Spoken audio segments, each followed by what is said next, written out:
Today's episode is brought to you by the Minnesota Cannabis College, your go-to resource for cannabis education and training in Minnesota. Whether you're just curious or ready to start growing, our courses and workshops are designed to guide you every step of the way. Learn from industry experts, gain real-world insights, and become a part of a community committed to responsible cannabis growth. Ready to elevate your knowledge? Visit mncannabiscollege.org to get started today.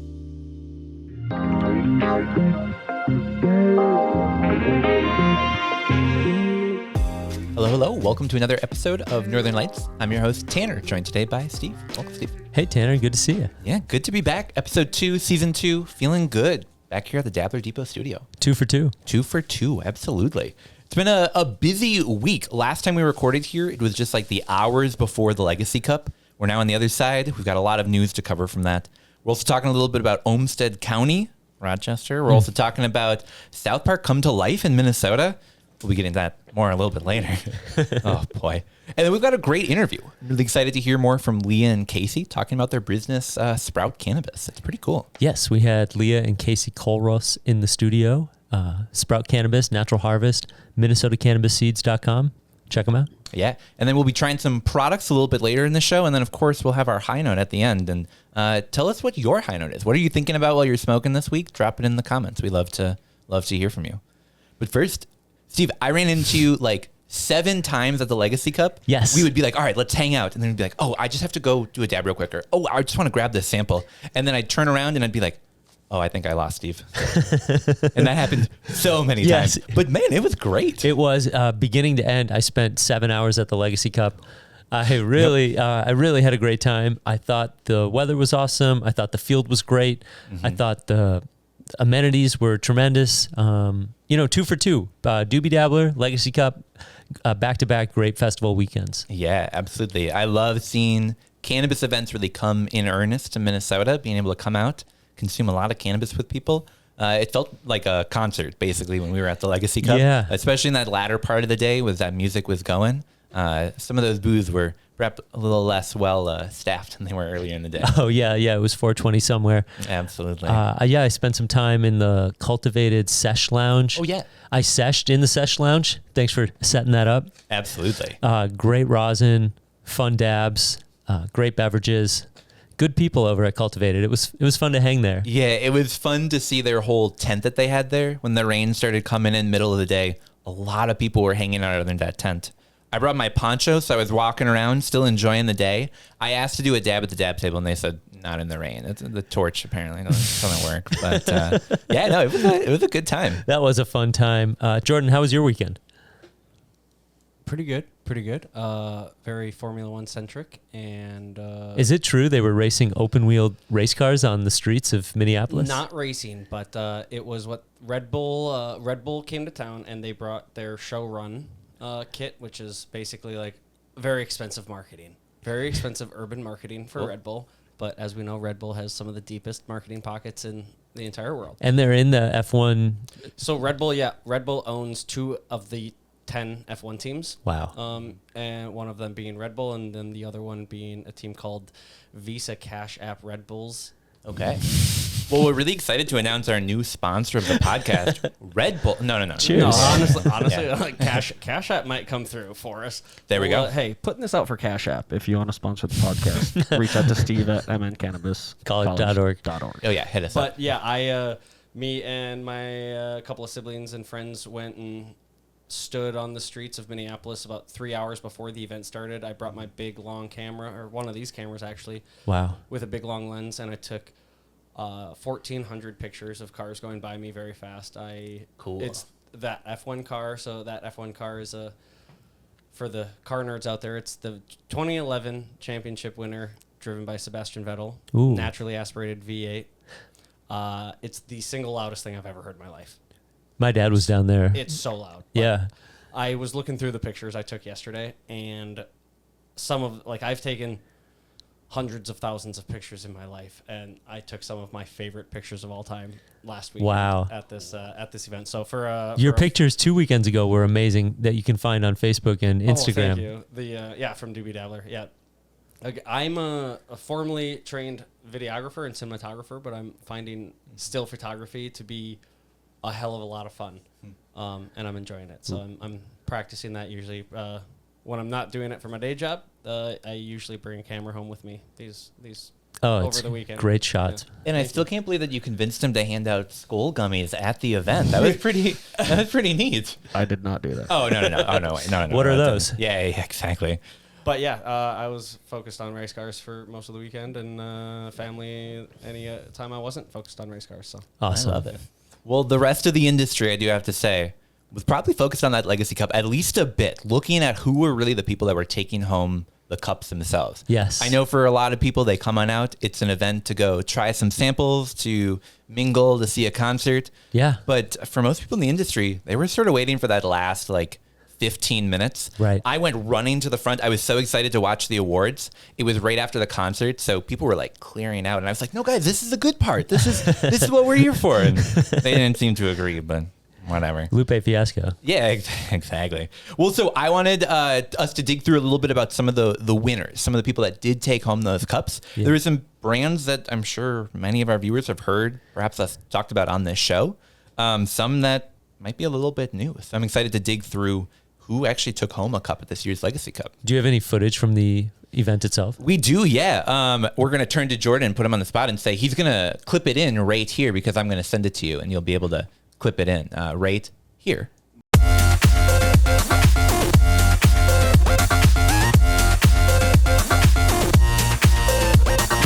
There we go. Wow, that was some cool footage. Yeah, it was cool to see people take home those cups. Cool to see that the Canatrol wrapped in that legacy How branding. Yeah. They love doing that. They want to have that integrated experience with the grower. Mm-hmm. If you're buying a Canatrol unit, you're spending $1,600 at their base level. Oh, yeah. $100 off if you're a veteran. They have a nice veteran discount. Oh, very cool. Check it out if you're a veteran. And the sales rep, Ed, he's like, we love to be connected to that real grower. So they spend a good amount of money to customize that, and awesome for the growers that we're going to talk about for them to receive that. Oh yeah, very much so. So let's sort of work our way through. We're going to start with those THC edibles, some of the products that people have seen on store shelves all across the state of Minnesota. That THC seltzer, we had Jixie's peach rhubarb seltzer that took home that award. Sure. Not one that I've tried before, but definitely a pretty unique flavor profile. So. Yeah, I'd love to. Actually, I was just on their website. They have a store locator. Maybe we can pick that up. There we go. Thanks, Jixie's. Yeah. Next, we had that THC tincture. That's the Hizza Shots Sour Tangy Tincture. Wow. That sounds really good. Yeah, and that's the thing is, when that one was read off, I was like, oh, sour tangy. All right, maybe I should give that a try. I'm generally not a tincture guy, but cool to see people providing that strain-forward type of profile to tincture products. Yeah, I know live rosin tinctures are something that you can make. Yeah. And so I'm really looking forward to seeing that come online in the years to come. Yeah, very much so. THC soda, our old friends cultivated their guava lemonade. Okay. Took home a cup. They low-key kind of launched their beverage through our events last fall. I remember that. Yes. Yeah. This product in particular in the wilderness at the Speakeasy. Yeah. I remember him telling the story at our first grow class hours before legalization went into effect. We're talking about Anthony Newby. Yep, Anthony Newby, describing the work that went into developing that product. It's not just we took some flavors off the shelf, put them in, but actually a lot of effort, energy, and care went into creating it. And it's crazy to believe that was less than a year ago. Yes. And now here it is winning the cup. Absolutely. All of that. I remember him saying it took up to a year for him to produce this beverage. They went through lots of challenges. And at the time, you're thinking, wow, they're kind of late to the beverage game. It's the second half of 2023. But the industry moves so fast, and yet at the same time, there's so much opportunity that now they're an award-winning beverage, just less than 1 year into the live production of it. And a beverage that you can get in a 12-pack. Pretty cool. And at Cub Foods and Quick Trip. the distro is crazy. Yeah. So shout out Anthony. We're gonna talk about you more a little bit later in the show. But yeah, it's pretty cool to see them take home for that. Yeah, that big ups to Cultivated. Next with that THC gummy, one that like, did you know that they make THC gummies here in Minnesota? No, I'm just kidding. Oh, But, yeah. Freedom's Blue Raz gummy wheels were the one that took those home. Who is Freedom's? So Freedom is the brand that Travis Cullen is sort of the face and person behind. Okay. A lot of what they do, the Freedom Soda you might have heard of, Yeah. is dedicated towards raising awareness of people that are currently incarcerated for cannabis crimes. Definitely. It's a passion that Travis brings to the industry to help inmates, people, victims of the war on drugs, to help them have a better life while they're in prison and when they get out of prison. Yeah. Yeah, shout out to Travis. I didn't know it's called Freedoms. I've always heard it Freedom Soda or Rochester, Laughing Waters, Rochester. And so I think it's the Freedom Soda I always took as like a singular word. Yeah. And I think it's Freedom Gummies. Okay. Yeah. And then the THC chocolate, which we got to say, Retro Bakery has taken home 3 years in a row. Yes. This year, Mellow was the one to take home. Yes. Key lime pie chocolate cheesecake. I actually tried it for the first time at Dabbler Depot over at their 7th Avenue location. That was a crazy night. Yeah, that was. But yeah, no, shout out Mellow. Cool to see people coming in, sort of newer brands, taking home a cup. And shout out to Loon Lab. That's the brand that makes those chocolates. Oh, they do? Yeah, so cool to see the people working together in this industry taking home some trophies. We're going to talk about Loon Lab when we turn the page, right? We are. but Mellow, like, you really liked that product when you tried it.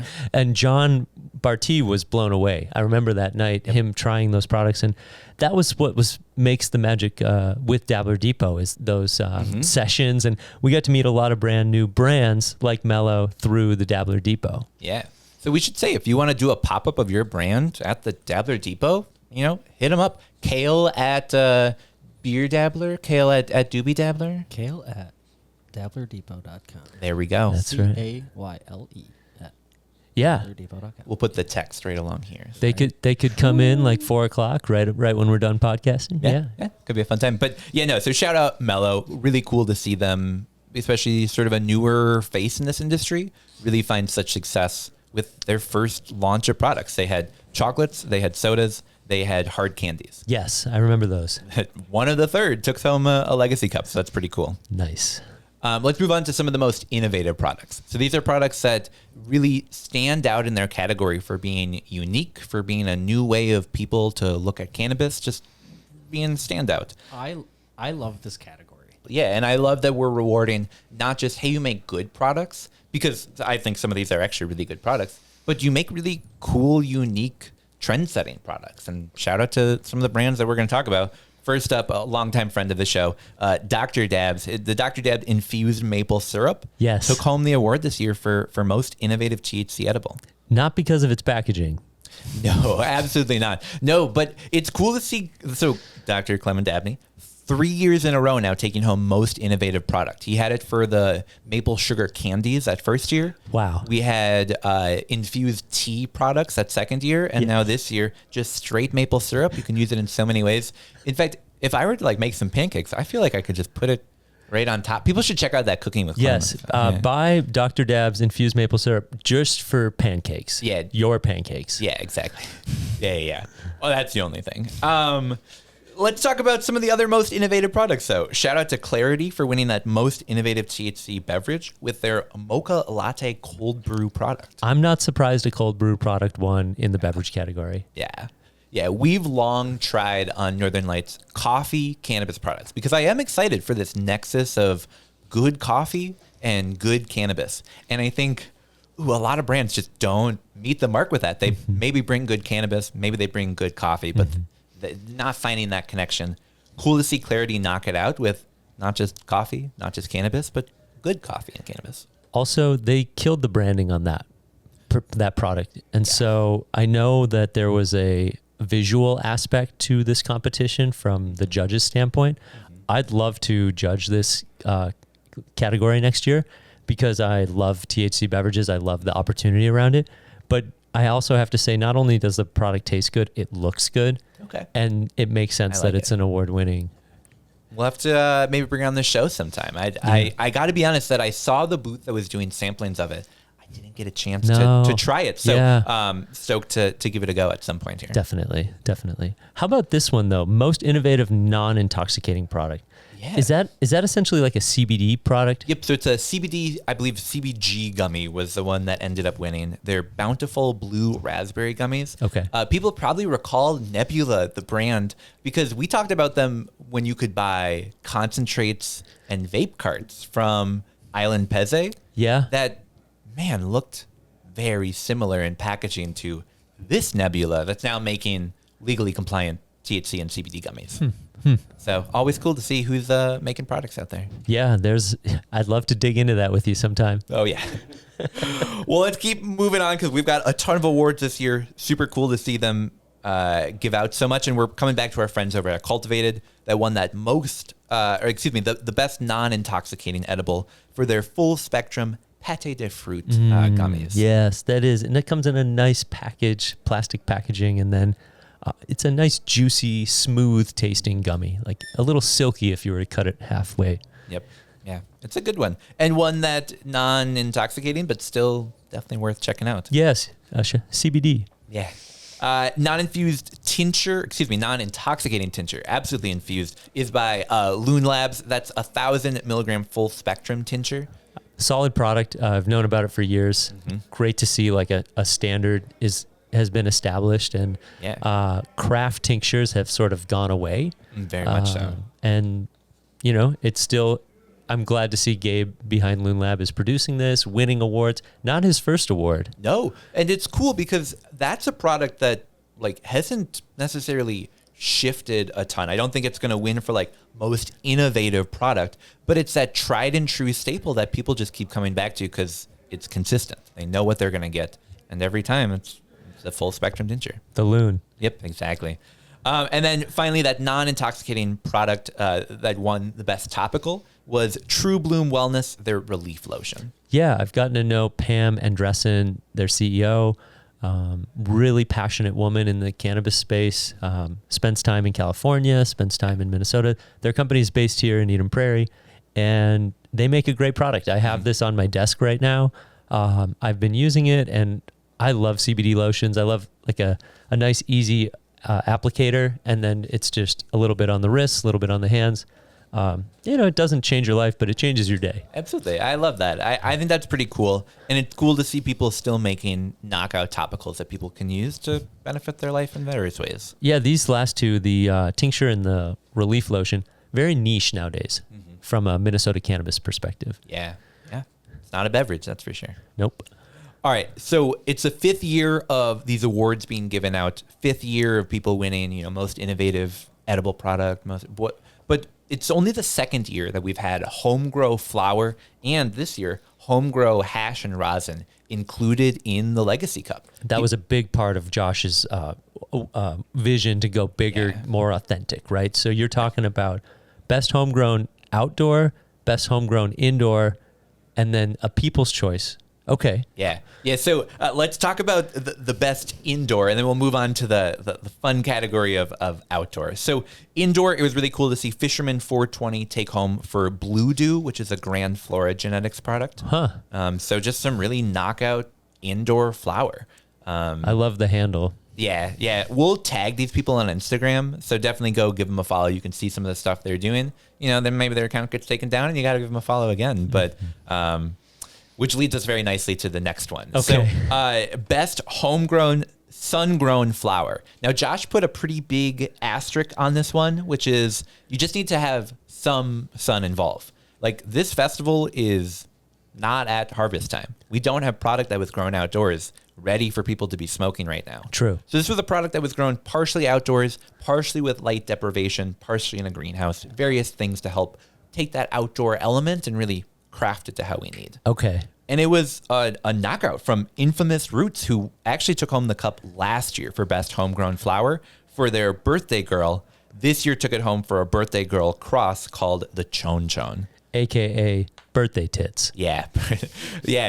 You could hear when he said the name on the stage, Josh just went like, Yeah, but yeah, it's cool to see someone who is growing here in Minnesota really continuing to knock it out. And he, when he posted on Instagram, had a pretty tongue-in-cheek comment that I really liked, which is, "This is one of 2 strains left after the task force raid," and cup winning. So clearly, pretty good stuff. 2 for 2. Yeah, 2 for 2.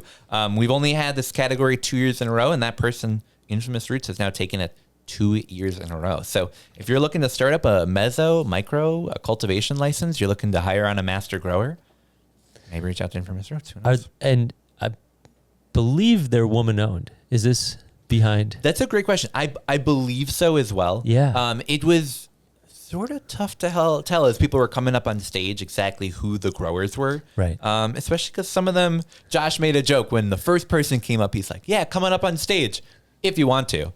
And it's like, well, yeah, I suppose they want to, but maybe some don't, including the person that we're going to talk about in our next award. Oh, very cool. People's Choice Homegrown Flower was won by Ben Anonymous.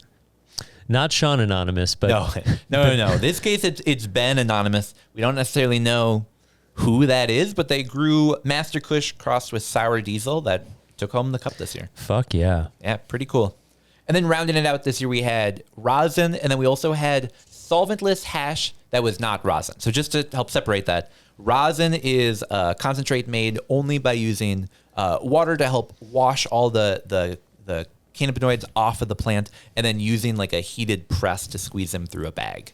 That's creating a rosin material. The solventless hash just had to be some other form of concentrate that wasn't rosin. Okay. So it was probably some sort of bubble hash, a finger hash, we don't know exactly. But that solventless rosin, Sweating Terps MN took home for their swamp water fumes. Pretty cool to see that. That's dope. And then Happy's Head Stash took home for their Rainbow Guava No. 5 hash. Pretty cool. Yeah. The dabs and hash were going around all day. Yeah. Yeah, it was pretty cool to meet some people from across the country that had come to sort of see what was the concentrate scene like in Minnesota. And wow, there's some cool concentrates finding their way somehow into Minnesota. Yeah. I mean, this is the all-star weekend for the Minnesota and Midwest hash scene. For sure. I was talking to a producer out of California who was telling me a little bit more about, like, you know, I have Minnesota roots. I actually grew up in Minnesota. I'm considering, you know, maybe coming back. What does that look like? Oh, wow. And being able to explain, like, here's what a micro business license looks like. You could have your farm, you could grow, you could have people come over, you could process on site, they could consume on site. It's like, wow, that doesn't exist in California. That's sort of cool. Wow. Yeah. Shout out to the Minnesota model. Fingers crossed. And then finally, one last award that's given out every year for the activist of the year, the person who made the largest impact, helping to reform cannabis, helping to advance cannabis, helping to talk about people currently incarcerated for cannabis.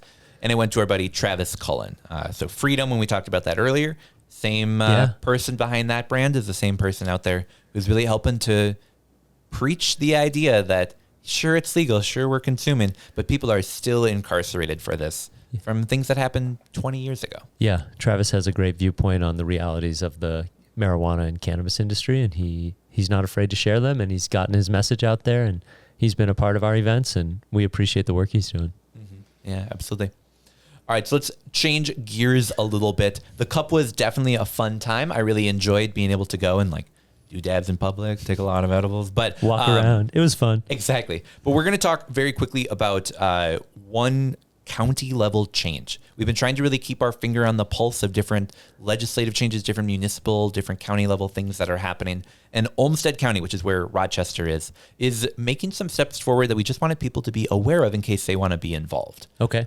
How does regulation look on the local level? Well, in Olmsted County, it will look like restricting cultivations to just agricultural areas, which it's an agricultural community. That sort of makes sense. Okay. But it also really restricts where you're able to set up dispensaries, and that they would not be able to operate under a permanent license, but something under statute, which is called an interim use permit. Basically, you'd be able to have your business there, but within a year, the city would be back to sort of review what you're doing, being able to see, is this something we want to give you another interim use permit for, or sort of how does that work? And it's been disappointing to see cities that really could be moving forward with supporting cannabis businesses, putting restrictions in place that really cap them and limit their ability to know that they're going to be able to operate there next year.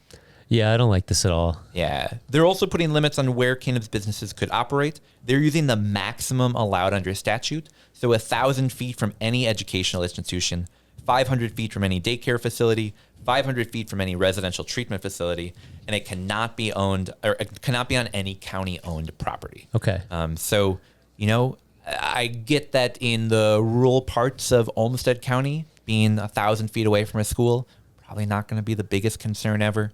But there are some pretty populous cities in that county that if they don't choose to enact their own regulations, Yes. these rules would impact how they can operate within their own cities. Right. And somebody was going to take this stance. Yeah. It's not surprising that it's Olmsted County or the Rochester area. Absolutely. So the reason that we bring this up is that if people want to be involved, you actually still can be. These are all still draft rules. Now, our episodes come out on Tuesday, so us saying that Tuesday evening at 6 p.m. is a little challenging to let you know, but they are continuing to take input after that. So there is a meeting 6 p.m. tonight when this episode is coming out. You can go to the county government center, be able to make your voice heard. You can give your opinion. You can tell them, hey, it really is challenging to have such tight restrictions on cannabis businesses. Absolutely. Or you can continue to reach out to those who operate within your county commissioners, city council members, people like that. Go there tonight. If you're in the area, go there tonight. Tag us on Facebook or Instagram. Show us that you're there, and we'll continue to support and provide education around these challenging opportunities. Yeah, absolutely. So we'll link that in the show notes. So if people are interested in getting involved, they can click on that and check it out. All right. Should we take a very short break? Yeah, I need a break. Yeah. All right. When we come on back, I've heard that there's some edible products in the shop that we might be able to give a sample. Mini donuts. We'll be right back.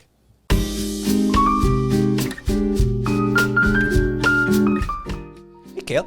Hey, what's going on, Tanner? Nothing much. So we're here with Kale from Seed and Sesh. Super excited to be chatting with you today.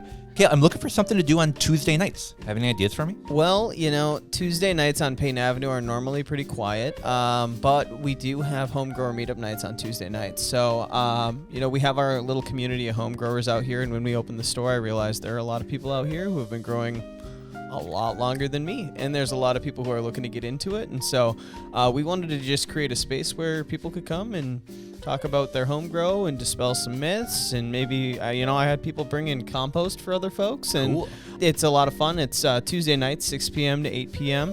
Bring your own flower if you'd like. We encourage people to enjoy their flower and share their flower outside, but we always have events. We're looking to start getting some more classes rolling on Tuesday nights because people are looking to get just more information and more interactive stuff going on. So Cool. So if I'm a grower, I should come on down to these events? Oh, absolutely. Even if you're not a grower, but you're curious about growing, or maybe somebody gave you a plant and it's in your window and you want to figure out how to not kill it. Maybe you don't really want to grow super big weed and you don't want to invest a bunch of money, but just the idea of it's really fun. I have folks who just like to make edibles, and they come down and they get to learn about how to make their edibles better and things like that. So it's turned into a really cool community. There's a lot of different folks that come out. So And remind me, where can people find Seed and Sesh? so you can find us on Instagram at DD, that's like Dabbler Depot, Seed and Sesh.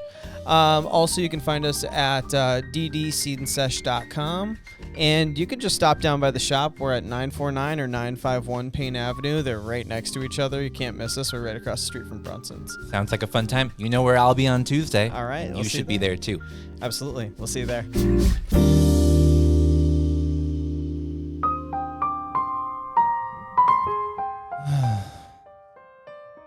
I just wish there was some way that I could tell people that I lived in Minnesota, that I liked cannabis, and that I was a listener of the Northern Lights podcast.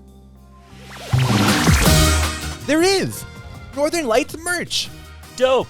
You can get yours today. mncannabiscollege.org/Northern Lights. Get your shirts, get your mugs. Check it out. Get it all today.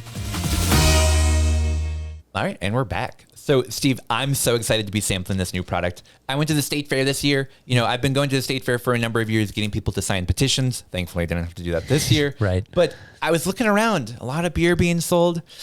Not a lot of gummies. No, Sort of disappointed. You hear about mini donut beer and blueberry gummy this and all these crazy beers that are existing at the state fair. But Liftbridge decided to bring a mini donut gummy to the market. Oh, yeah. Liftbridge dominates the state fair on the beer side. Mm-hmm. They make THC gummies and water and, beverages, things like that. For sure. But this is their first kind of pseudo crossover into that state fair territory. Take a look. What do you think? I honestly, when you told me that you were bringing these in, I got so excited because I feel like that state fair, part of Minnesota culture is just so untapped by the cannabis industry. Yes. It's been such a non-starter of like, man, they don't really allow it there, so there's no point in doing it. But there's so many foods, so many flavors that we think of in our mind that are state fair associated that just is not replicated in the gummy form. Right. So when I saw this, it was like, oh, yeah, that's a no-brainer. It's a mini donut. It's a state fair. You got to do it. Mini donut inspired with cinnamon and sugar flavors. This is a 5 milligram THC gummy. Let's rip it open, give it a try. Made by Superior Molecular out of White Bear Lake. Very cool. They handed me a box today, and let's jump into it. Shout out Superior. So I'm really excited to try these because I think most of the gummies that you see on the market are like raspberry, apple. You sort of got your traditional flavors. Blue raspberry, I think we see a lot of. Yes. But the cinnamon sugar flavor profile, I've never seen in gummy form. I've been to a couple different rec states. I've never seen anything like this before. And I'm so excited as I'm opening the bag because they look like little mini donuts. You can see they're covered in that cinnamon sugar. Wow. It reminds me like you could do a French toast gummy at this point. If you could do a mini donut gummy, you could do French toast. All right, so I've waited a long time. I'm just gonna pop this. I'm excited.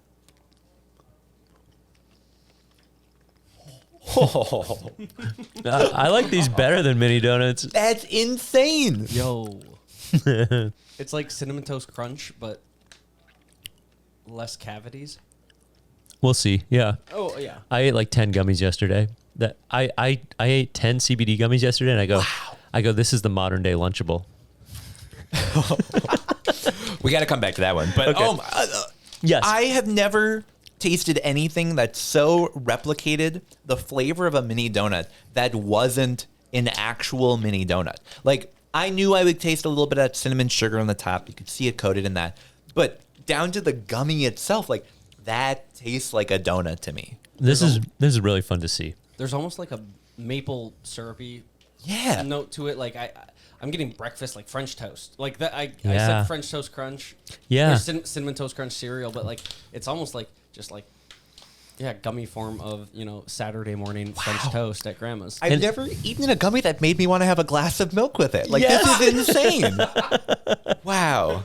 And for a beer company to partner with a cannabis company to create a food tasting product, it's not food, but it tastes like food.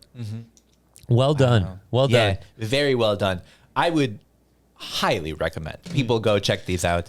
Do I get to take this back? Is that yes? All right, yes. All right, good. All right, cool. I just need to make sure. Yeah, that's. I'm stoked about this one. I've never tasted a gummy that tasted so much like an actual, like piece of food. Like you're so spot on. Ish Coda, absolutely. Wow. Well, I'm gonna have to eat through the rest of this bag. But before we do that, right on. We're gonna jump to an interview. Yeah, I'm excited to hear you talk a little bit about Sprout Cannabis, hear about some seeds that people can get here in Minnesota, and just the story behind what Leah and Kasey are doing. Yeah, I think it's the best thing I can say is like MinnesotaCannabisSeeds.com. Great, easy to remember. Plenty of seeds online, and let's hear about their startup. Awesome. We'll be right back. Are you looking to reach a passionate audience in the cannabis community? The Northern Lights podcast, brought to you by the Minnesota Cannabis College, is the perfect place to showcase your brand. With over 8,000 downloads and 22,000 YouTube views, our listeners are engaged and eager to learn more about cannabis culture. Whether you're a business, advocate, or an entrepreneur, we have sponsorship packages to fit your needs. Don't miss this opportunity to support cannabis education in Minnesota while growing your brand. Reach out to us at steve@mncannabiscollege.org and let's make something great together.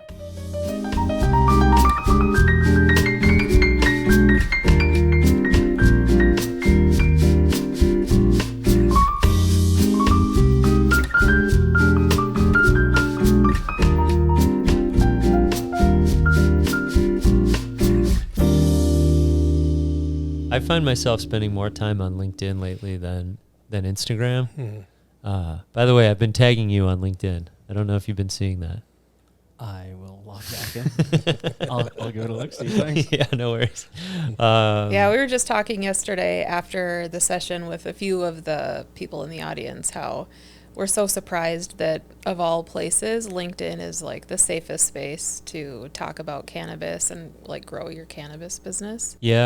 Yeah, it is. That is an unlikely winner or leader. We were just having a conversation around X or Twitter, and a lot of folks from outside of Minnesota say that's the best place to have cannabis promotional social media, but it's not popular in Minnesota's cannabis industry. It's just, and it's kind of always been like that. Maybe there used to be more, but it was never a lot of people. There was never a large Twitter following. And obviously it's gotten more political now, but LinkedIn is great.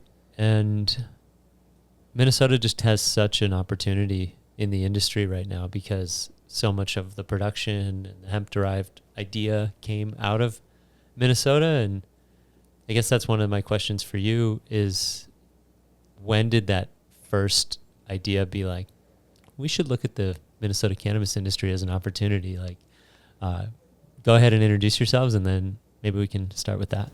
Sure. I will start. I'm Leah Kollross, and I'm with Sprout and Natural Harvest. We had been in some other industries previously, more recently real estate, and we were looking to pivot into a different industry, and with the cannabis market opening up, it felt like a really natural move for us.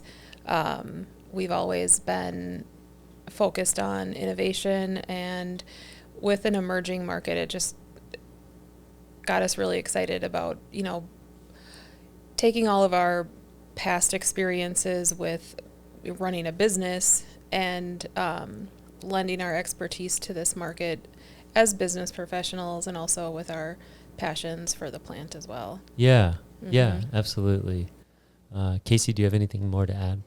Sure. I mean, I guess my interest, I've been a basically lifelong cannabis user. Sure. I think my mom threw away my plants when I was like 13 or 14. So like, kind of just always been interested in growing it. Previously, it was like a grower in college, and Okay. A lot of people got in trouble, so I wasn't able to make a career out of it. Yeah. And I didn't really, have the, I guess, interest to, chase it cross country to follow some of the legal markets. This was also like in the 90s, so we were, still 10 years away from Colorado at that point. So kind of took a bit of a back seat, but then certainly like started paying attention with the legislation.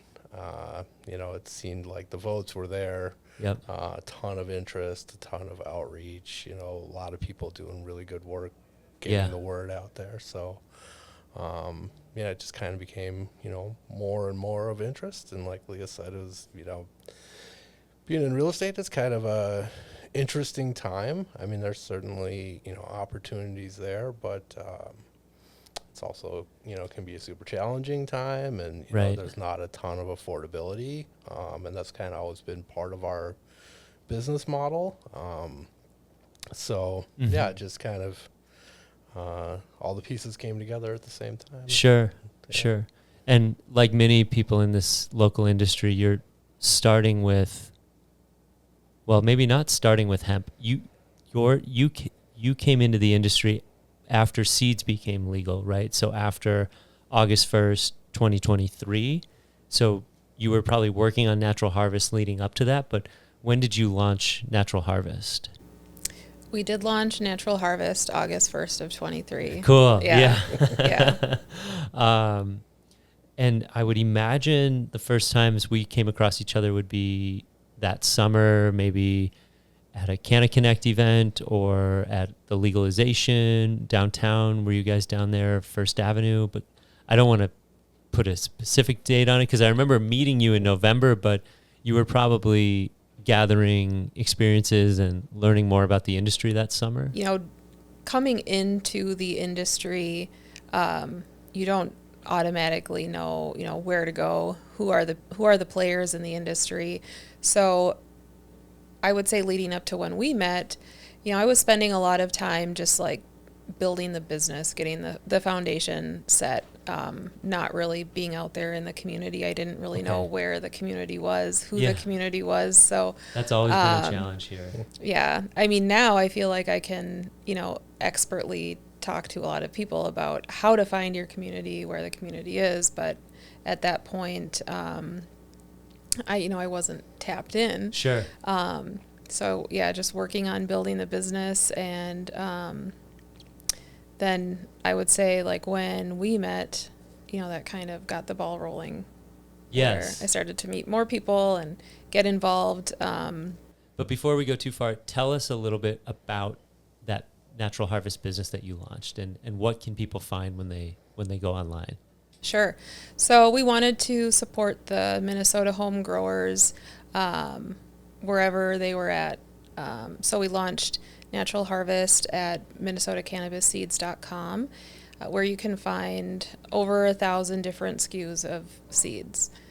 We have tons of breeders, tons of size, or seed pack sizes, if you will. And it's been really interesting to see how excited people are about home growing.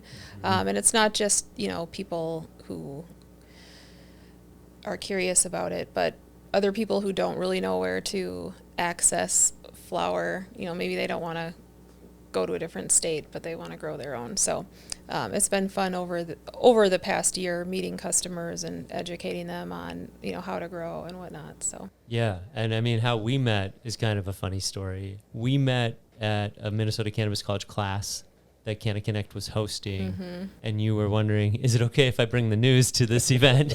Which, of course you can bring the news. That's great. And I rewatched that segment last night online that covered cannabis seed businesses, local businesses that were selling now legal cannabis seeds for home growers. And it was a nice piece. They covered a retail shop and they covered your online store and just showed the accessibility that's now, or at the time was new and coming online. And how did that news segment affect your business, or what was that experience like, and how has it given you more confidence now to be out there more?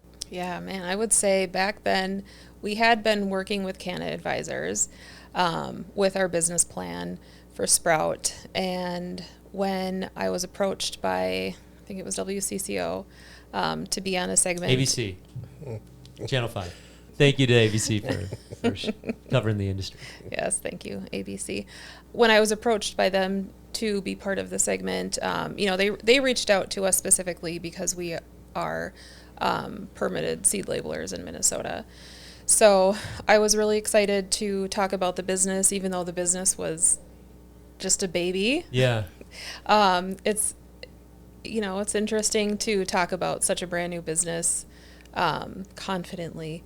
I would say if I could redo that segment today, things would go a little different, a little better, I guess. But, you know, it's all a learning experience. But yeah, it was a really positive experience, positive for our business. It got awareness out there. You know, any opportunity we can have to educate the public on what the laws are and how to access the product is exciting for me. Yeah, absolutely. The grow side is, I mean, at that time it was really taking off. The class that we put on was sponsored by Bovida, how to dry your cannabis correctly. Do you get a lot of questions from customers or potential customers around, like, how do I use this product, or like, what do I do? And like, do you have some good resources when it comes to like planting seeds? Like, where do you recommend people to go after they buy your product? What do they do with it? Sure. Yeah. I mean, that is definitely tons of questions. And you know, we try to gauge like where people are at. You know, we see people that are new to growing and people that have, you know, maybe been doing this before Yeah. August 1st of last year. Right. I mean, I don't know, but maybe. So yeah, it's just, kind of a lot of different skill levels. Right. Right. Yeah. But you also offer a ton of varieties of seeds. And so you kind of have a seed for everybody, right? Is there like a process that you went through to examine how you were going to build your library or build your backstock? Like, where did you start? Where did you end? Because at some point you've accumulated lots of options, right? Yeah, we kind of originally reached out to the parent company of Seedsman Okay. to create a partnership there. Not only do they have the Seedsman brand, but they also import Barney's, Fast Buds, like many of the big, well-known global brands. Okay. And, it kind of just started that conversation on, what do you have available? And they, make it pretty easy as a good distribution partner Sure. to, kind of map out and provide us with like their best selling, which was kind of our first entry to it was, what are like the top Yeah. things that people are purchasing. Because what's unique to Minnesota is that we do have this permitting law. Okay. Almost every seed seller out there you see is selling hemp souvenirs. But Minnesota, has regulated cannabis seed or marijuana seed Okay. industry by the MDA. Yeah. So- it's an egg thing, right? Right, yeah. So, it's, kind of a pain, right, as regulation can be, but also it's great because, it's just totally normalized this, right? So, your burpee seeds that you buy in the spring to, grow tomatoes in your garden or whatever, Yeah. it's the same law as that. And you just have to abide by those labeling requirements. Right. And, it's one more crop and they're, Yeah. super into it. It's also interesting, the level of acceptance, I would say, through the MDA.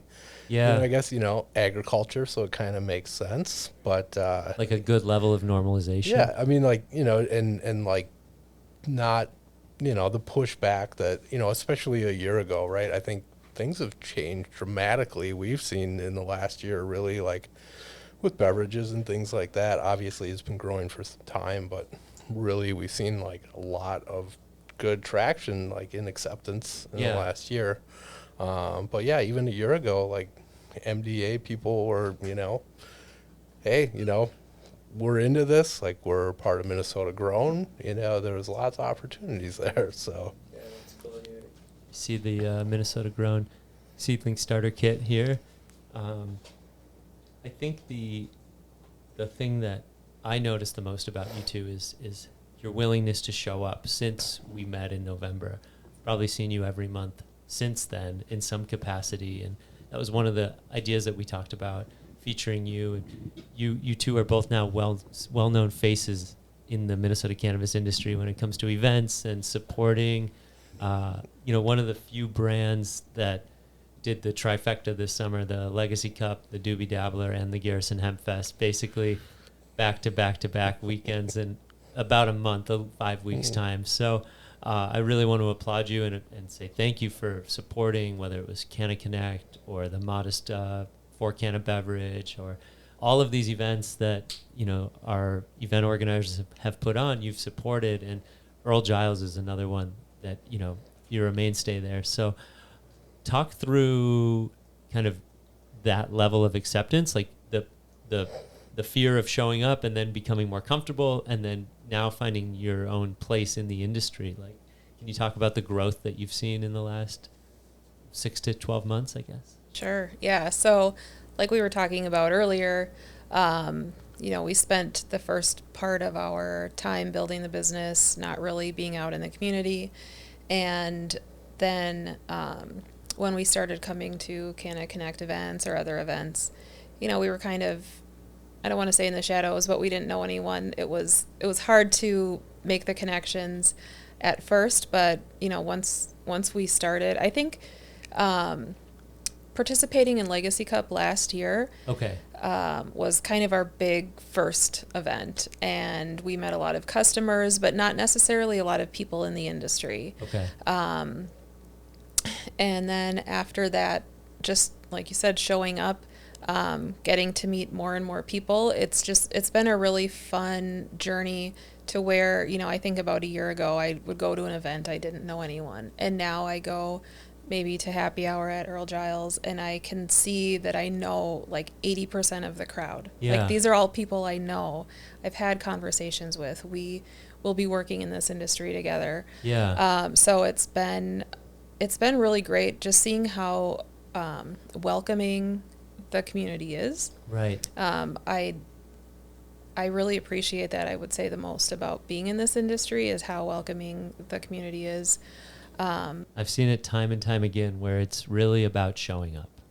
You show up enough times consistently and you're absorbed into the Minnesota cannabis community, and it's you got to put in the work, but And it's a way to build trust. I mean, it's yeah. hard to trust a person who you've never met before.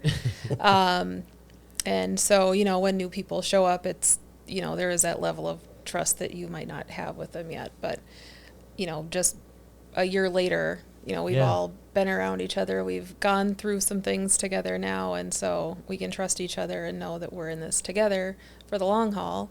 And it's not, some like cash grab or like, Right. oh, this seems like an exciting venture for me, and then, oh no, this is too hard, I'm going to back out, and you never see me again. Mhm. We're in it for the long haul, and we're Yeah. ready to, keeping on Yeah. till the finish line. I didn't warn you for this one, but I do want to mention something that you've experienced, and it's interesting because you've put yourself out there. You've been unafraid to share that you're entering into the cannabis industry. You're unafraid to show up to events, and you have done a great job of that. But it's come with some consequences, right? And you've felt and have dealt with not every industry being on board with cannabis or even being affiliated with a cannabis profession or a career, right? And so if you're willing to talk a little bit about your unfortunate employment experience as it related to them judging your work in the cannabis industry, or the stigma related to it as it relates to the banking industry, can you share a little bit about what you've gone through after kind of coming out of the canna closet? Sure. Yeah. So, back in January, I was diagnosed with MS, which I got like the day after we met, after that news segment. It was kind of like you said you had just watched it, and my body was going through this neurological event during that filming. So the next day is kind of when it happened. So that was a pretty terrible experience for me. And the medication that I need to prevent any more relapses is very expensive, and it's a challenge to get it through insurance. You have to go through a specialty pharmacy. So I started looking for another position. I for the last 15, 16 years, I've worked in payroll and HR, more recently being a payroll manager. And my current employer, the insurance wasn't great, and I started to look for another job that would have better insurance. Yeah.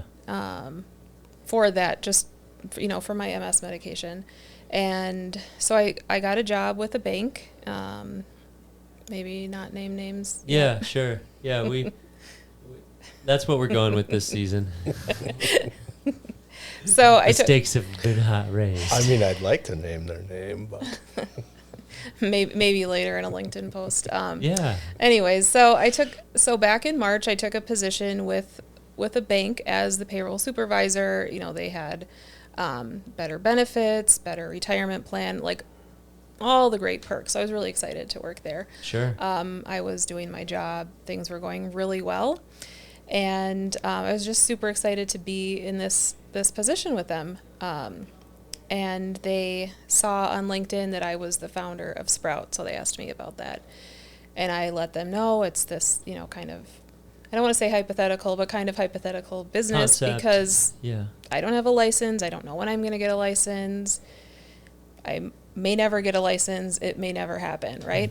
1 in 16 chance, I think you guys said. On the Yeah, on previous the mezzo episode. side. Yeah. Yeah. And so they said, that they don't accept deposits from cannabis businesses and that it's tied to money laundering. And they terminated my employment because of my association with the cannabis industry. And that was very, very disheartening. Yeah. To go from, being really excited about working for a company that has, I was there to do a job that has nothing to do with cannabis. Right. And the things that I'm doing in my off hours, to find out that they would terminate my employment because of what I do in my off hours. Yeah. When there are laws to protect me from, being able to enjoy cannabis in my off hours. Right. It was quite the blow. Yeah. So that's been discouraging. And I know, if I'm being discriminated from my employer for cannabis, just the cannabis industry in general, like how many other people are being discriminated from their employers. Right. It just doesn't sit right with No. me at all, Yeah. especially coming from being in like the HR field for so long. I've always been such an advocate for employees, that they have fair treatment on the job, and then to have this happen to me, it was pretty sucky. Yeah. Yeah. I mean, it's not like you were caught working on your business during company hours or on company equipment or anything like that. It was just the affiliation on LinkedIn and your advocation for the industry as a whole, I would imagine. Right. So, Kasey, how did you process that when you heard the news?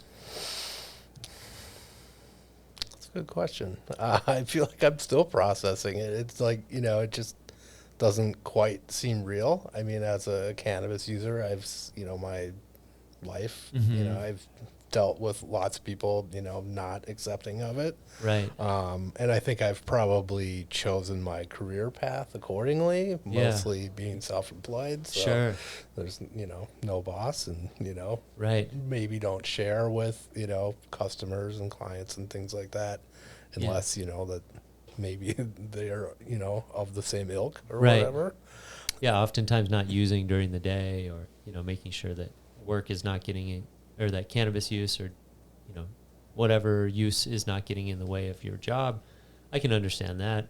But as things are starting to change, you're starting to see all this optimism. It's legal. Drug testing is going to be harder to pull off. There's more consumer or employee protections. And then all of a sudden you get dealt a blow unrelated to your job performance, just related to your future ambitions, perhaps. And it seems like a very a mindset of not abundance, but of fear, and they're fearing, which it just seems so complicated. Like it doesn't make sense on how it's a threat to their business. It's just the affiliation that they don't like. Right. And, this particular company, they advertise how inclusive they are, and they advertise celebrations of all of the right things, right? Pride Month, Black History Month. Minority focuses. Yeah. And so when you have somebody who enters the company to do a job, I'm doing the job, I'm learning the job, I'm doing it well, I'm excited to be there. Yeah. And I have this other part of my life that has nothing to do with my day job. And they're so quick, like they don't want to learn or understand where I'm coming from, but just like we don't know enough about this, we feel very uncomfortable by it. And to make that judgment on me so quickly, Yeah. I was just really, really surprised. How can you, claim to be so inclusive, yet, this legal regulated market, you're going to, throw out the window because you don't understand it and you don't want to understand it. Yeah. Yeah, and now you probably feel like, 8 months later, you feel like, well, I'm only now more all in on cannabis because I had this one job taken away from me, and now I'm going to probably pursue this even harder because at this point, if I go in for another interview with another company, they're going to see that you're further along in your cannabis journey. That's probably been really challenging to deal with, and I've dealt with that as an entrepreneur and then someone who's now in a regular job role. It's like, are they going to judge me for what I do on the side or as a side hustle? And so how have you dealt with that this summer? Has it been even more challenging, or are you looking for more canna friendly companies? Or it's personal, but I guess I'm genuinely curious, like, how do you bounce back from that? It's definitely been a challenge because I don't feel that I did anything wrong. So to have to almost justify what happened to potential employers during job interviews is a really strange, awkward thing. Yeah. It's embarrassing, to tell someone, okay, I was working for XYZ company for 3 months, and then they fired me, not because of my job performance, because I was regularly praised for doing a really great job. They were happy to have me, but then they see that I'm affiliated with an industry that they don't understand. Right. So they fire me. It's a really hard thing to get into. Yeah. And, if you're interviewing somebody for the first time on a job and they're telling you, like, I was fired because of cannabis, they might feel like, well, that's a little much. I don't know that I want to pursue anything more with this person, even if they are a great candidate. Right. So yeah, it's they've put me in a bad position, you know, especially leaving a job that I already had, and I turned down another job offer at the same time to take that one. So yeah, it's been pretty shitty. It gives you more conviction now that you've been dealt a blow, and you want to bring a better mindset to this industry when it comes to compassion and empathy and understanding the real, not the stigma, but the real effect of cannabis, not the fear around it. Right. And, I've met so many people over the last year who want to work in this industry, and they have all of these skills, and they're like, I don't really know that it's something I can put on my resume. I can't really say that I, grew cannabis in my closet, since I was a teenager, or that I threw all these parties and sold all this weed. I'm like, well, why not? Yeah. Just because it wasn't legal back then, it is legal now. And, I want to celebrate people's accomplishments, even if it wasn't part of the legal market. So that I'm really excited about is kind of drawing people in who might not feel like they fit in a regular job, but they can find a home in the cannabis industry. Yeah, absolutely. And I think experience is what matters. Experience matters, and how you get that experience can be self-taught. It can be through school. It can be through work. It can be through hobbies. If you've been growing cannabis for whatever reason, that's going to make you a more knowledgeable employee when it comes to flower sales or being a bud tender. Talk through a little bit about Sprout Cannabis. And actually, Tanner mentioned to me the other day that you have an innovative fundraising approach that you're taking. So let's share a little bit more about that as well. Sure. Do you want to talk about Sure. fundraising? Fundraising efforts. So we've kind of looked into, what the alternatives are. There's a lot of challenges when it comes to fundraising currently, especially with the Minnesota model. It's not super friendly to investment.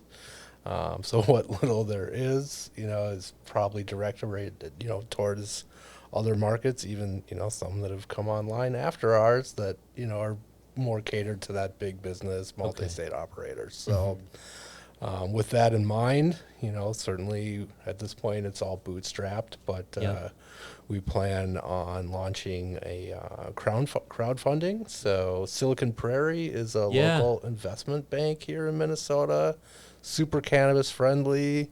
The founder of it, he's a pretty What's libertarian. His name? David Ducini.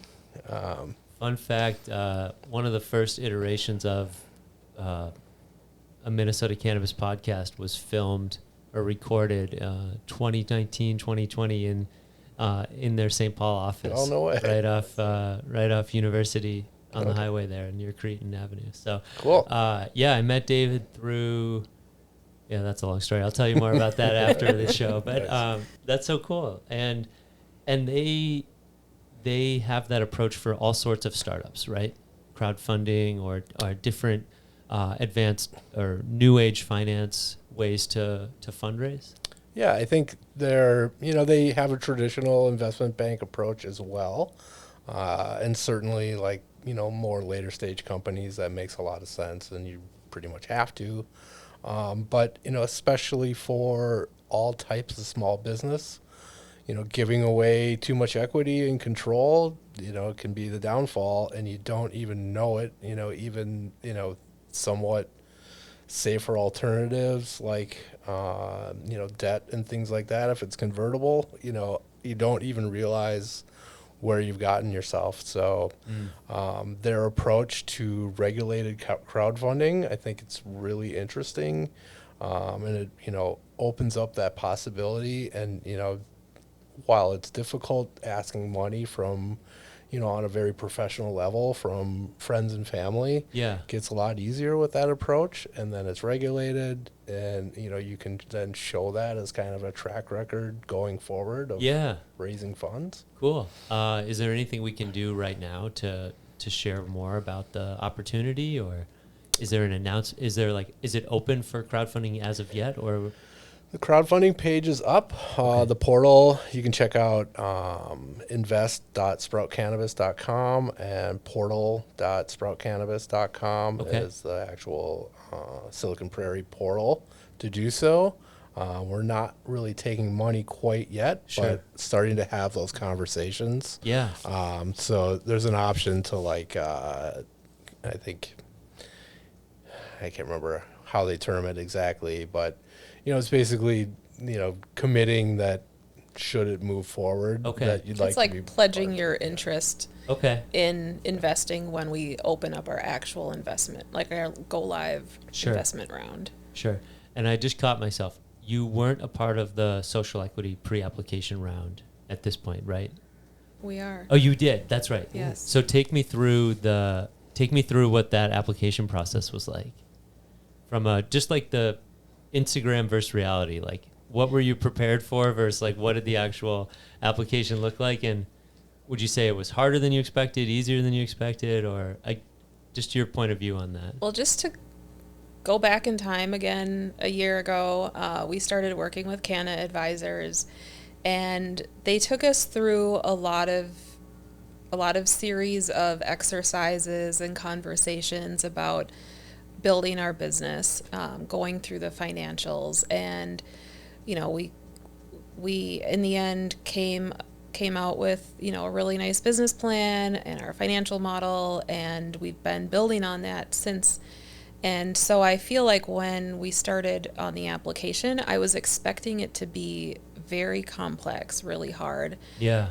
And it wasn't, because we'd been preparing for a whole year. Sure. I would say if I just decided, this summer, hey, I'm gonna get into this industry, it would be really, really hard. But I can't say it was easy. It was a lot of work to complete it. Yes. But it was not as difficult as I had been expecting it to be. Okay. So it was a pretty good experience. Okay, for good. us. Yeah. Yeah, that falls in line with kind of what Tanner was saying last week on the show. It could be challenging if you didn't know what you were getting yourself into, but if you were preparing for it and you had some understanding of what was coming, that it went pretty quickly. I would agree. I would say one challenge we found, because we were prepared, is the 4,000 character limit. Yeah. Sometimes, it was a abbreviations and things like that to reduce Okay. how many words we needed in that box, versus, and I know, like, some of the other groups were affiliated with the Growers Co-op and things like that. There are all these people helping others Yeah. with their application process. And, for the most part, the consensus was like, bullet points, like keep it very concise, and like at the time we released ours, even the draft rules hadn't been released yet. So really nobody knew exactly kind of where we were going. I think, Right. From everything we heard, it's more of a, understanding that, like, you're paying attention, you're thinking about these things, that, it's more than, just the basics of like growing some weed and selling some weed. Yeah. A regulated market, what that's going to entail, but, not Sure. super, specific. Yeah. And just to give people some flowers or some appreciation, like, who have been some of the ancillary folks that you've really taken a liking to, or that you've been able to connect with and have been helpful along the way throughout 2024? Oh man, I feel like I'd be giving my like Emmys Yeah. acceptance Long speech here. list. Yeah. I know Mark Randall comes to mind as, on the security side. Mark's been Absolutely. Mark's been a great guy to get to know. Oh He's yeah. been great. It's really interesting and refreshing, to see his point of view as a law enforcement officer. Yeah. I think I've mentioned before, but one of the first things he said to me, and at first was a little alarming, is like he didn't like, when they introduced body cameras, and he said, what I didn't like about it is that meant, like, if I pull over some kid, smoking weed, I used to just throw that away and, no harm, no foul. And now it became like, I need to arrest someone or at least write a citation. Sure. Obviously, Level of things have changed over the accountability. year, but yeah, so it's interesting, having people, I think, that's, not always the most prevalent view, but, a lot of people in law enforcement I've met over the years, very much that same viewpoint on it, is that, it's about time that it's legal, Right. because it's Not that big of a not deal. harming anybody. So Yeah, Mark's not to talk about Mark while he's not here, but he's one of the folks that is already working in the industry, non-plant touching, but he's able to work through the medical industry here in Minnesota. And I think getting that perspective right away was helpful for me to be like, oh wow, there is money moving. This is a functioning industry, albeit small compared to where we're going to get to in the next 5 years. But I know that 4,000 character limit when it came to the security plan, or that's I've heard that before. So hopefully we'll hear back soon. It may, we're recording this on September 20th. It may be another 2 months, and gosh, that's got to be hard not knowing, especially in a competitive license like the mezzo business. But no doubt. Kind of trying to, find some ways to mitigate that, between the seed business, and yeah, we're working on formulating a beverage Cool. with Earl Giles. So, the idea is, I guess, that I don't have to go get a day job somewhere and do something else. yeah. Should we not get a license? So. No, I think that's an incredible opportunity that the Minnesota industry has. Is like we're sort of running two tracks. We're running kind of with training wheels, and then there will be, the takeoff for recreational. But I think we've proven through the state, through everyone involved, like there is a market for low dose products from an access point, from a dosing standpoint, and just from a intro into the market. I think it's a great opportunity. I really hope that hemp and cannabis are able to kind of coexist. Is there anything else before we wrap up today that you want to mention about your experience thus far in the Minnesota cannabis industry?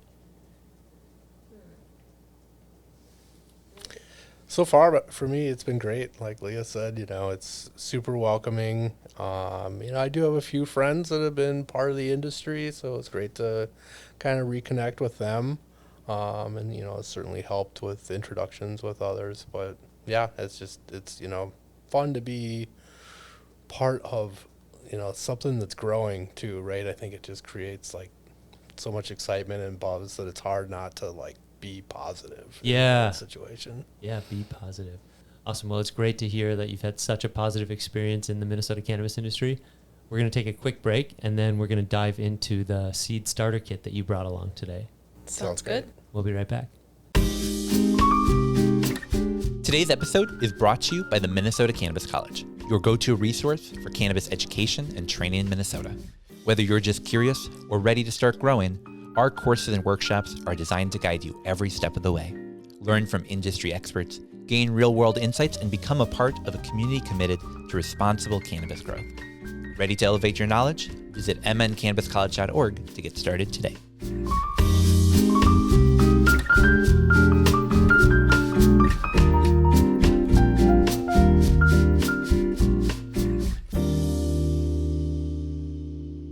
And we're back.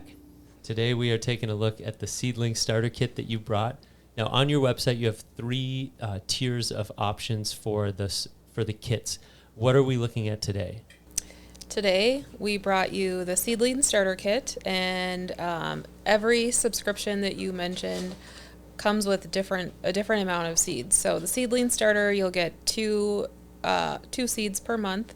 Your first box is the intro box, so you're getting free seeds, you're getting swag, you're getting fun new products. So it's a really fun way to just see what's out there on the market for products that help you grow. And we've got the Harvest Hero, which is 4 seeds per month? The budding grower is 4 seeds per month, and the Harvest Hero is 8 seeds per month. Yes. Yes. Seedling starter, budding grower, and Harvest Hero. Nice. Yeah. I love this. And this was entered into the Legacy Cup competition. Is that right? It was. Okay, cool. Yeah. For most innovative cannabis product. Or Non-intoxicating. Non-intoxicating. Yes. Interesting. Yeah. Non-intoxicating in this form. Just wait till you see it grow. Give it 90 days. I'm really interested in doing some auto flower. I think that's going to be the best way for me to start growing, is just kind of plant them, make sure the lighting is right, and in 90 days I'll have something. It's something, it's nice, getting that finished product off, the first harvest or two, so you don't get kind of discouraged if, things don't go right. Certainly, like, my experience has been mostly with photo period, just kind of autos didn't really exist when I did most of my growing. But yeah, it's like, kind of getting those first couple harvests under your belt, it's super important, right? Just like growing anything, you get better at it the more you do it. Absolutely. So. You mentioned something funny about brochures earlier when you walked in. So yeah, that's the brochure I was talking about. Yeah. A lot of times people are confused until you give them something in their hand that they can really. Exactly. Yeah. We've done many events at this point, talked to a lot of customers, and they're so nervous about growing. I think they just overthink it. So I created this brochure, and it just walks you through how to select your seed all the way to drying and curing. Sure. And it's given people a lot of confidence in getting the seeds. So if I'm looking at this seedling starter kit, it's nice to get some seeds, some swag, some discounts, some Ovida packs. How did you sort of come up with this idea to bundle the seeds, and how has the subscription service grown to include, a larger tier like the budding grower, and then the largest as the Harvest Hero? How did you come about that idea? We wanted to offer something that was exciting and fresh and innovative to our customers. Getting a pack of seeds is really exciting because the potential of what that one seed will grow. Yeah. But introducing people to other things that will either help with their grow or just other products within the cannabis industry, it's just an exciting thing for people to get. So it's been fun to see the subscriptions go out and getting positive feedback on the subscription boxes. Totally. Yeah. If people want to get started, what is the intro, like the seedling starter kit? What is the cost to get involved on as a subscriber? So the intro box is $25. It's a great value. You get a few seed packs, you get all of the fun swag. And then after that, The seedling starter you get for $15 a month. It's an awesome value. You get 2 fresh new seeds every month. Sure. If you're not going to collect the seeds, it's a great gift. Yeah. Or you could kind of stretch out your subscription to quarterly. So it's just, it's a Different really options. great value. Yeah. And if you're utilizing the seeds, it's an incredible value, because all of a sudden then you have ounces for dollars, which is Exactly. pretty cool. Yeah. Right? Yeah. Shout out to any other companies that are interested in getting in on the box. We're definitely, interested in talking to other people Yeah. about getting products that, in front of home growers that, maybe they're not, one of the biggest questions we get is like, growing medium, things like that. There's so many questions people have, obviously, like, we're not putting sample lights in there, but, it's like questions like that, it's just like the very basics. So, Sure. I'm definitely interested in talking to people about, opportunities to get their product. Yeah, maybe like bags or Yeah. different things that fit within a box. Right. Totally. So Yeah. 6x6 by 2 box. I could make a bigger box. If people want to send their lights to us to send out in the subscription boxes, I can make really big boxes. Totally. We'll have to talk to Tanner about getting some Minnesota Cannabis College stickers as a part of the Absolutely. growing box. Yeah. But before we go, we got to dig into a little bit more on the event side. First question right off the bat. So Legacy Cup 2023 was your first big event. Mm-hmm. Then I saw you this past weekend at Legacy Cup 5 at 2024. Mm-hmm. Take me through kind of your experience year 1 versus your experience year 2, and how do you feel like it grew or evolved, or how was the experience the first year versus the most recent experience? Sure. I mean, I think it's been great. Obviously, like, it was very new for us, and it was a huge event in 23. 24 also a huge, but we've kind of been through so many at this point. It was a lot easier. So, definitely a challenge for us, but, we see, kind of this continued interest from the public, and, so many people curious and just wanting to know, like, what the whole cannabis industry is about. So it was awesome. Sure. And it was really fun to see familiar faces. You know, Yeah. every event we are part of, I start to recognize the same people stopping by our booth and wanting to talk about growing, wanting to talk about seeds. So that's always going to be like my best takeaway from every event, is just getting in front of customers and then getting to know them. Yeah, on the customers front, one of the questions I wanted to really ask was, like, take me through your customer type that you met at the Garrison Hemp Fest, and then maybe the customer type you met at Dabbler, and then at Legacy Cup. And do you think there's different types of customers that you came across depending on the event itself? Yeah. Legacy, I would say we get a lot of more urban growers. Sure. Or urban wannabe growers, but they live in a studio and they can't grow. But they just want to stop by and tell us how much they want to grow, but they can't because they don't have the space. They live in an apartment. A lot of questions about tents. Yeah. Okay. And then Garrison, people have land. Yeah. And they've been growing forever, and they open their wallets and they just have like this thick Billfold. fat stack of cash in their billfold. Everybody was definitely ready to spend money at Garrison, Yeah. for sure. Nice. Nice. Yeah. I love hearing that from our vendors. Yeah. Yeah, and Dabbler, I think because it was a little south of the metro, we got kind of a mix of both, where, a lot of people, again, were like the urban dwellers, but then a lot of people have been growing for a long time and Sure. have the space, and Yeah. they're just happy to get those seeds planted. Yeah, I heard that as well from another operator in the industry this week. And I think what we're going to continue to try to do is continue to have more cannabis events across the state of Minnesota, and continue to find these pockets of fruitful opportunities for both the user and the provider, or the employer, the brand and the consumer, because we want to continue to create this homogenous, or this cannabis industry up and down the state. We want to have a homogenous cannabis culture, whether it's Ely, Minnesota, or Albert Lee. We want to make sure that we're touching these different pockets of Minnesota. Yeah, definitely. And from a online perspective, I would say most of our shoppers are out of the metro. Okay. So getting out of the metro and meeting the customers in the more rural areas, I think, is a great idea. And I mean, to drop some news on the podcast and to kind of reaffirm, some of our value. Like, we have listeners from across the state of Minnesota. Like, somebody from every county in Minnesota listens to the Northern Lights podcast, and we're excited to have you as major sponsors this summer or this fall, going into the Q4 season. And folks will be learning more about Natural Harvest throughout these episodes. And we really appreciate you guys supporting our podcast and coming on to share your story. And we look forward to having you back on to preview another event as they come along. So thank you so much for being here, and appreciate you guys supporting the podcast. So if people aren't following you yet, where would you recommend they check out your brand and your personality online?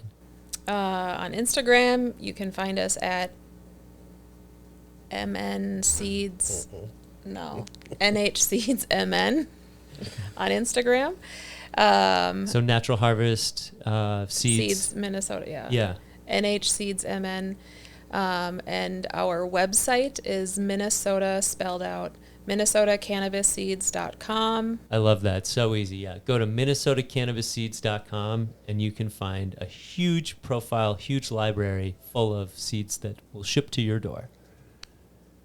Cool. And then, LinkedIn, I know both of you guys are on there. Yeah, we're on LinkedIn. Leah Kollross, Kasey Kollross. And Facebook too. I know I share your guys' stuff on Facebook. So awesome. Thank you. Yeah, Facebook.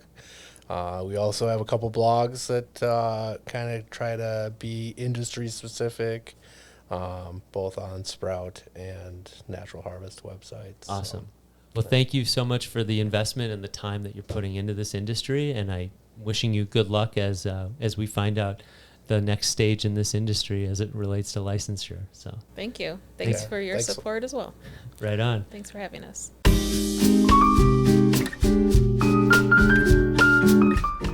Hey, Kale. Hey, what's going on, Tanner? Nothing much. So we're here with Kale from Seed and Sesh. Super excited to be chatting with you today.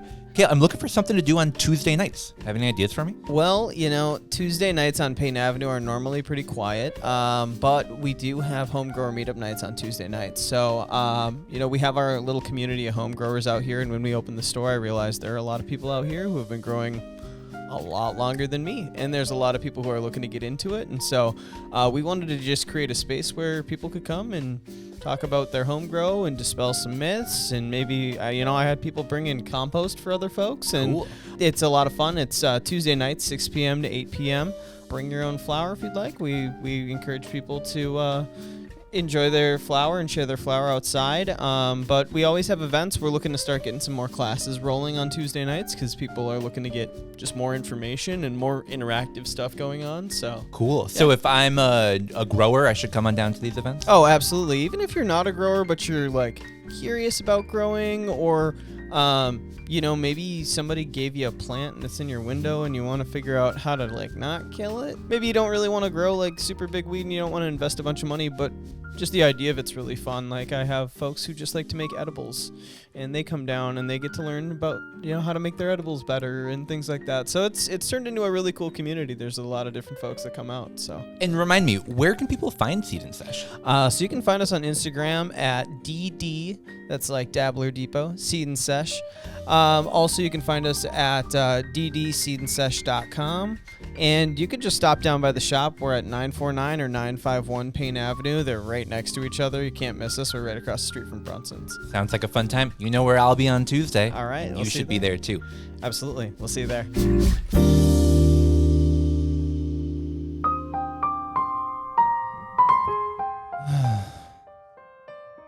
I just wish there was some way that I could tell people that I lived in Minnesota, that I liked cannabis, and that I was a listener of the Northern Lights podcast. There is! Northern Lights merch! Dope! You can get yours today! mncannabiscollege.org/Northern Lights. Get your shirts, get your mugs, check it out. Get it all today. And we're back. Tanner, tell me a little bit about your high thought. Absolutely. So I'm going to get a little bit on my cannabis historian soapbox for a minute. I've been smoking a little bit, so I apologize, but hear me out. There's a game called Civilization. It's a computer game. It walks you through, as it sort of names, civilization. You get to start out in the early days of human history, work your way through as the French or the Greeks or whatever culture you want to be.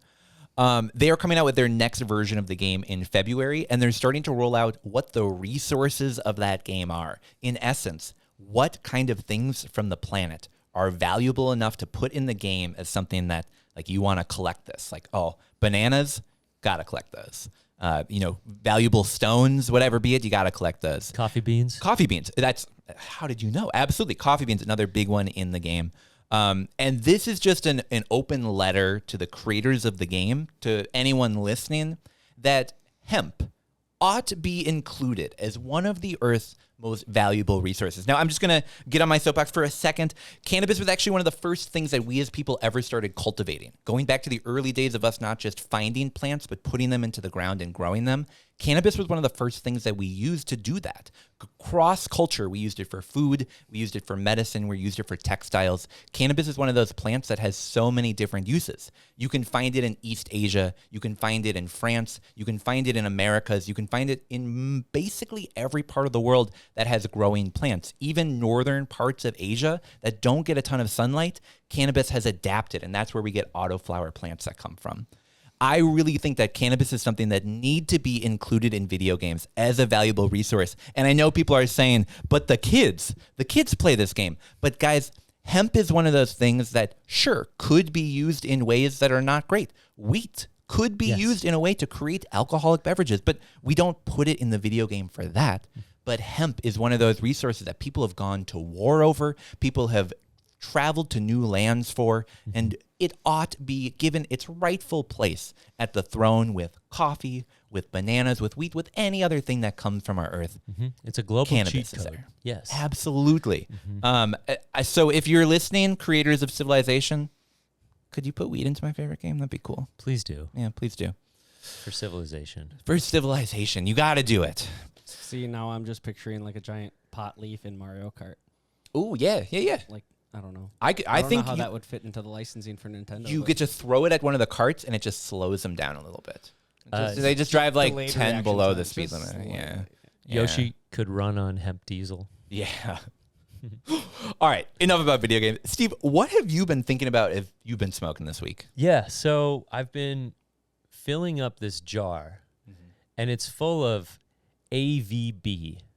Are you familiar with AVB? Oh, yeah. But for people who don't know, what is AVB? AVB is already vaped bud. And so after I vape, I have already vaped bud. And I put it into a jar, and I empty my Storz and Bickel device, and I refill it. I repack the vape. And I'm starting to get to the 3/4 mark on my jar, where I'm going to need to make a decision on what I do with this already vaped bud. And so I want to put it out to the audience and the listeners. If you have any good recipes for to make something out of my already vape bud, hit me up, drop me a line. I want to be productive I want to be sustainable with my consumption habits. Okay. I like that.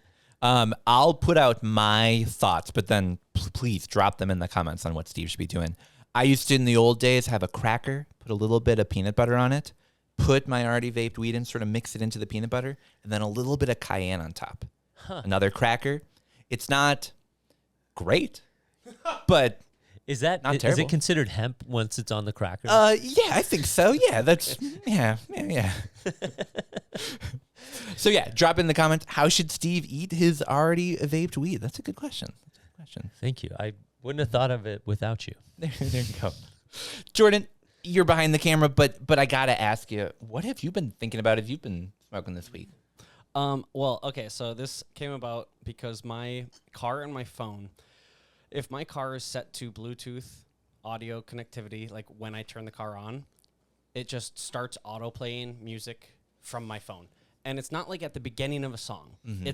It just picks a random song from a random album, and starts at like 24 seconds in. And I don't know why. I don't Okay. understand the interface. But I realized that the majority of the time that this happens, it lands on a Pink Floyd song. And that got me thinking. I was like, why do I have so much Pink Floyd actual like owned music downloaded to my Apple Music app that I don't use ever? Mm-hmm. And then I was like, okay, why do I love Pink Floyd so much? It got me thinking. It's like, I loved Pink Floyd from about 10 or 11 years old. I came to Pink Floyd before I even knew what cannabis was. Mm-hmm. And that got me thinking about you guys, and maybe a question to the audience. It's like, what was something maybe that happened or that you experienced when you were growing up that you now know in hindsight is like kind of ancillarily cannabis culture related? For sure. But you just knew intrinsically, you're like, oh, I love this thing. Like, I love it for this reason. And then you're like, oh, I have every single Pink Floyd album in multiple forms. Mm-hmm. And that's because from 10 years old until, like, I listen to Pink Floyd weekly, and that makes me sound like, obviously the biggest, like, stereotypical cannabis user. Classic but it's like, stoner man. But I got there the reverse way. What did you try before weed that got better with weed? Is sort of the question. Yeah. Well, no, and it wasn't even that. It was more like you kind of associate Pink Floyd with like stoner psychedelia. Like it's just like I didn't know what psychedelia was when I was 10 years old. I didn't know. So it's like, were there any things that you were naturally attracted to or gravitated towards as a younger person that you had no idea was like kind of culturally associated with cannabis? I actually have a good story for this adulthood. one. Yeah. So incense is mine. I think are so like integrated into like cannabis culture, because I had a cool uncle who used to give me incense as like a gift for different holidays, and I was like, this is awesome. Wow. Come to grow up as an adult, total stoner. And so it was cannabis culture that probably brought me those incense. But as a 10-year-old, I didn't know that. I just thought like, wow, this smells really cool. Yeah. Why don't my parents want me burning this house? I don't know. No, yeah, that's a really good high thought, Jordan. Yeah. Thank you. A high note. But it's like, because I have every single Pink Floyd song ever, I'm like, why does my car just keep picking it? And then I realized, statistically speaking, Pink Floyd makes up 70% of the music on my actual like downloaded device. And I'm like, okay, yeah. I had that same problem when I turned my car on, and it plays the most popular song that you've ever played within your Apple Music. So Wow. There we go. See, and I have the opposite problem where I just like plug it into the USB port in my car. It doesn't have Apple Play. And it chooses the first song alphabetically. Yes. So I have like a car startup song that I plug it in, and it's always the same. And I get like 10 seconds in before I pause it. And is that Apple Music? It is, yeah. Yeah. It's an Apple Music thing. Steve Jobs would never. I don't know why my car is like, even though Spotify is open and the most recent app I've used, yes, I'll get into my car and it's like, let's dig through this guy's music collection from when he was 12 years old. And let's pick one. That's hilarious. I don't get it. I dig it, man. I dig it. So yeah, I put that out to the listening audience. What is something that you now realize in hindsight? Cannabis related or cannabis, of the culture. Yeah. Yeah, we're like, I'm sure I was walking around to the 6th grader with like my Grateful Dead shirt on, and there were enough adults that were like, I don't know about that. Exactly. I like it. Well, thanks for listening, guys. Yeah. It's been another episode. Yeah. We'll be back in your feeds next week. We're coming out on Tuesdays, sticking to that regular schedule. Really love to be able to be at that front part of the week, sharing news, being able to connect with people. So make sure to check those feeds, check that YouTube every Tuesday. It's like when the albums dropped back in the day. Exactly. But of course, in the meantime, you can find us on Facebook. You can find us on LinkedIn. You can find us on TikTok, Twitter, wherever. Just go on there, look for Northern Lights, look for Minnesota Cannabis College, look for Canna Connect, look for Dabbler Depot. We've got a lot of awesome people to help to make the show possible, and we'd love to connect with you online. Yeah, shout out to the Seed and Sesh. Come out tonight and check out their home grow. It's every Tuesday at the Dabbler Depot Seed and Sesh on Payne Avenue. Yeah. Well, I've got some more gummies to eat, so we're going to wrap this episode up. But thank you guys so much for listening. We'll see you again back next week. Peace.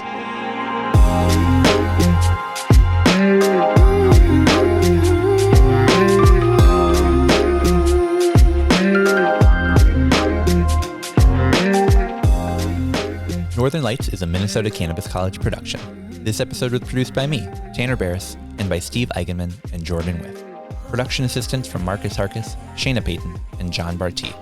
Video and audio recording at the Dabbler Depot studio by Jordan With. The information provided in this podcast does not, and is not intended to, constitute legal advice, but is instead for general information purposes only. No listener should act solely on the basis of information provided without first seeking advice from their own legal counsel. The views and opinions expressed in this program are those of the speakers and do not necessarily reflect the views or positions of the Minnesota Cannabis College. Please listen responsibly.